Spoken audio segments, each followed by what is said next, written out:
ये कह के चुड़ैल अपने जादू से उन लोगों को जादुई समता दे दी। आज तक कोई भी इतना रात में यहाँ आने की दुस्साहस नहीं की। मनोहरपुर नाम के एक गांव में हरिकेश नाम के एक व्यक्ति अपनी 4 बेटियों के साथ रहता था।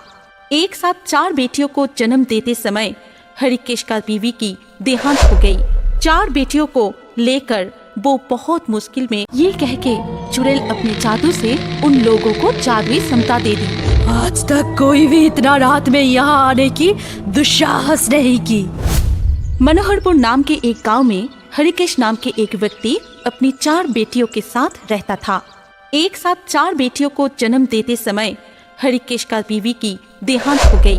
4 बेटियों को लेकर वो बहुत मुश्किल में पड़ गया और जैसे तैसे उन 4 को बड़ा करने लगा। सीता, गीता, रीता और बबीता ये 4 बहनें देखने में बिल्कुल एक जैसी थी। सिर्फ हरिकेश उन लोगों को आसानी से पहचान पाता था। वो लोग आपस में बहुत मिलजुल के रहती थी। कुछ ही दिनों में हरिकेश का तबीयत भी बहुत खराब हो गई और वो भी चल बसे। 4 बहनें बिल्कुल अकेली पड़ गई। हम लोग अब यहाँ अकेले कैसे रह पाएंगे? चलो बहनों, मामा के पास चलते हैं। लेकिन दीदी, मामी हम लोगों को घर पे नहीं रखेंगी। अगर नहीं रखेंगे तब सोचेंगे क्या किया जाए। मामा हमसे बहुत प्यार करते हैं, शायद वो संभाल ले। ये सब सोचते हुए वो लोग एकदम सुबह सुबह अपने घर छोड़ छाड़ के मामा के घर जाने के लिए निकल पड़े। रास्ते में एक बड़ा जंगल पड़ा, लेकिन सुबह सुबह निकलने से वो लोग आराम से जंगल पार कर गए और मामा के घर पहुंच गए।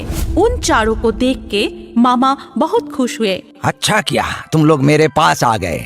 हरिकेश का बात सुन के बहुत ही दुख हुआ। मेरे अलावा और कोई भी तो है नहीं तुम लोगों का। अब से यहीं आराम से रहना। वो 4 जब मामा के घर पहुँचे तभी मामी घर पे नहीं थी। मामा ने उन 4 को खाना खाने के लिए दिया था कि तभी अचानक मामी आ जाती है। 4 बहनों को खाना खाते देख वो बहुत गुस्सा होती है। क्यों कालमुही लोग, अपने माँ बाप को खाकर शांति नहीं मिली? मुंह उठा के मेरे घर चले आए तुम लोग। अभी के अभी मेरे घर से निकल जाओ। अरे क्या बात कर रही हो तुम? हमारे बच्चों जैसा ही तो है। कहाँ जाएंगे ये लोग बोलो तो? अरे मेरे अलावा और कौन है इन 4 का? कौन रखेंगे इन्हें? मुझे कुछ नहीं मालूम। मेरे घर में ये सब नहीं चलेगा।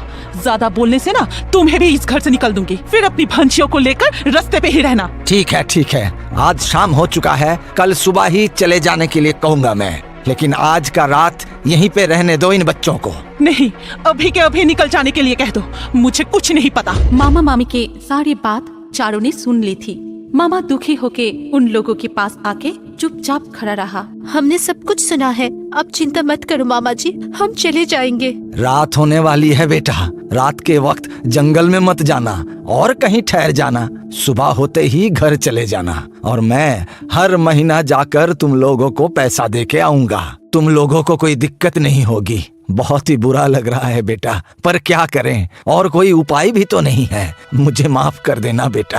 आपको माफी मांगने की कोई जरूरत नहीं है। आपके पैसे भी हमें नहीं चाहिए। आप अपना ख्याल रखना, हम चलते हैं। अपना ध्यान रखना बेटा, और मेरा बात याद रखना, रात के वक्त जंगल के अंदर मत जाना। ये कह के सीता, गीता, रीता और बबीता वहाँ से निकल जाती है। मामा के घर से जब वो निकले तब तक शाम हो चुकी थी। जंगल के सामने पहुँचते पहुँचते रात हो गई। सीता दीदी, हम अंदर कैसे जाए? रात में जंगल में जाने से मामा जी ने मना किया था। कुछ नहीं होगा। वैसे भी हमारी इस दुनिया में है भी कौन? अगर कुछ हो भी गया तब भी कोई चिंता करने वाला नहीं है। चलो बहनों, चलते हैं।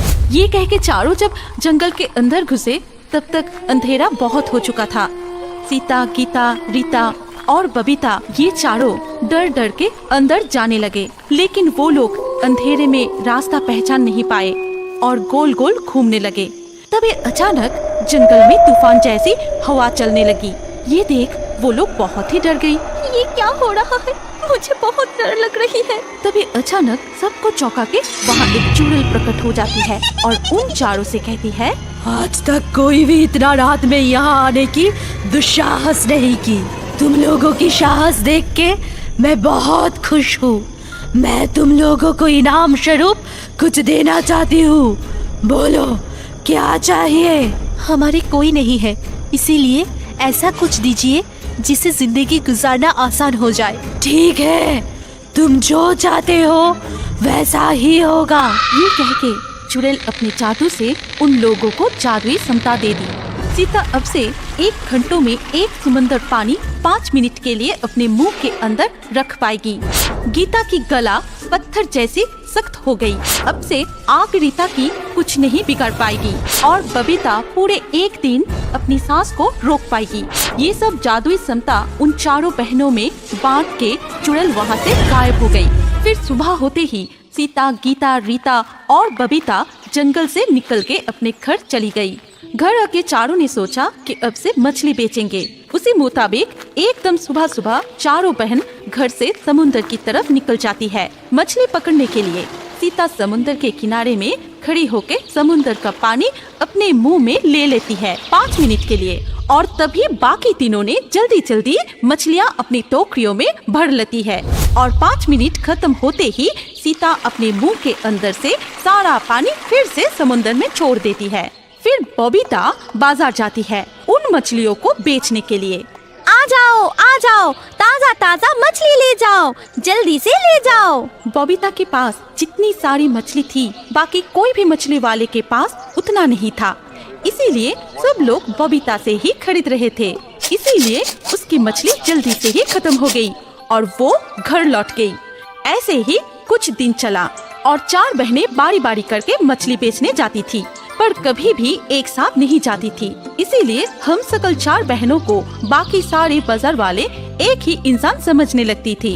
ऐसे ही एक दिन गीता जब मछली बेचने बाजार गई तभी एक मछली वाला उससे पूछा, तुम्हारे पास रोज रोज इतने मछली आती कहाँ से है? कैसे पकड़ पाते हो? कल सुबह समुंदर के किनारे आ जाना, फिर दिखाती हूँ। घर जाके गीता सबको बताती है। हाँ, मुझसे गलती हो गई। मैंने कल सुबह एक मछली वाले को आने के लिए बोल दिया हूँ। कोई बात नहीं, दूसरों की मदद करना अच्छी बात है। अगले दिन सुबह सीता अकेले ही समुद्र के किनारे जाती है और वो मछली वाला को बोलती है, मैं 5 मिनट के लिए समुद्र के पानी अपने मुंह में ले सकती हूँ, तो तुम्हारे पास 5 मिनट समय है। उसके अंदर जितना मर्जी मछली पकड़ लो, लेकिन याद रखना समय ठीक 5 मिनट, उससे ज्यादा मैं अपने मुंह में पानी नहीं रख पाऊंगी। ठीक है, 5 मिनट मेरे लिए काफी है। लेकिन समुद्र का पानी सीता अपने मुंह में ले लेती है।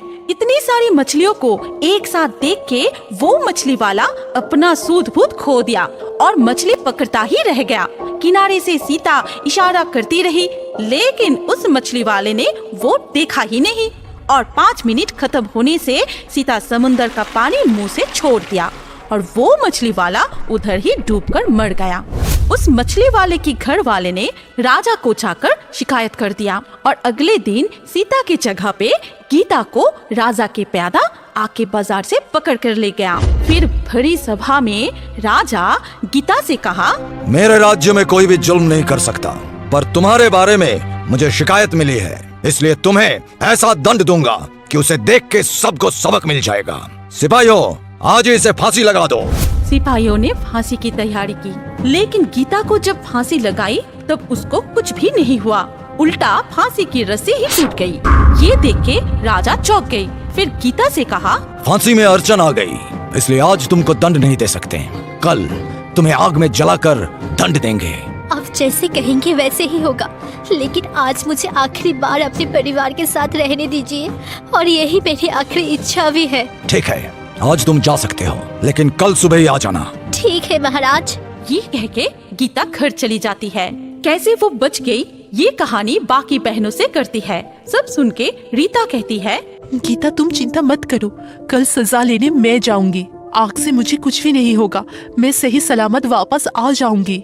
सुबह होते ही रीता राज दरबार में पहुंच जाती है। रीता को देख के राजा आदेश देता है, सिपाहियों, आग लगाओ और उसमें इस लड़की को धकेल दो। सिपाहियों ने राजा के आदेश के मुताबिक आग में रीता को धक्का दे दिया लेकिन उसको कुछ नहीं हुआ, आग बुझ गया। लेकिन रीता बिल्कुल सही सलामत रह गई। ये देख के राजा अचंभित हो गया। फिर वो रीता से कहा, मुझे लगता है कि तुम जरूर जादू टोना जानती हो, इसलिए तुम्हें कुछ नहीं हुआ। अब तुमको पानी में डुबोकर मार डालेंगे। ठीक है, जैसी आपकी मर्जी, लेकिन मुझे सिर्फ आज आखिरी दिन अपने परिवार से मिल लेने दीजिए। पानी में डूब के मैं तो कल मर ही जाऊंगी। आज मेरी आखिरी इच्छा पूरी कर दीजिए। ठीक है, आज आखिरी बार तुम्हारी इच्छा मान लेते हैं। आज तुम जाओ, परंतु कल सुबह ही तुम आ जाना। राजा से छुटकारा मिलते ही रीता घर जाके सारी बात तीनों बहनों को बताई। सब सुनकर बबीता कहती है, तुम लोग चिंता मत करो, कल मैं जाऊंगी पानी में डूबने के लिए। मैं पानी में डुबकी लगा के सांस रोक के बैठी रहूंगी। रात में तुम लोग जाके मुझे उठा के ले आना। ठीक है, पर अभी हम यहाँ नहीं रहेंगे। यहाँ से कहीं दूर जाके नई तरीके से शुरुआत करेंगे। जब तक हमारे पास ये जादुई शक्ति है तब तक कोई चिंता नहीं है। अगले सुबह बबीता राजा के पास पहुंच गई। राजा ने सिपाहियों को बबीता को समुद्र में डुबाने की आदेश दे दी। आदेश अनुसार सबने बबीता को समुद्र के पास ले जाकर धक्का दे दिया और सोच लिया अब ये मर गई, और सब वापस राज दरबार लौट गए। रात में सीता, गीता और रीता आके बबीता को बुलाने लगी। कुछ ही देर में बबीता समुद्र से उठकर आ गई। तुम ठीक हो ना? मैं बिल्कुल ठीक हूँ दीदी, लेकिन अब जल्दी चलो, रात खत्म होने से पहले ही हम लोगों को बहुत दूर जाना है। हाँ, चलो चलो। फिर चार बहनें एक साथ नए से जीवन शुरू करने के लिए चल पड़े। हमारी कहानी यहीं पर समाप्त होती है। अगर आपको ये कहानी अच्छी लगी हो तो इस वीडियो को लाइक करें और अभी और एक नई मजेदार कार्टून देखने के लिए स्क्रीन के ऊपर इस वीडियो को क्लिक कीजिए और हमारे इस चैनल को जल्दी से सब्सक्राइब कर लीजिए।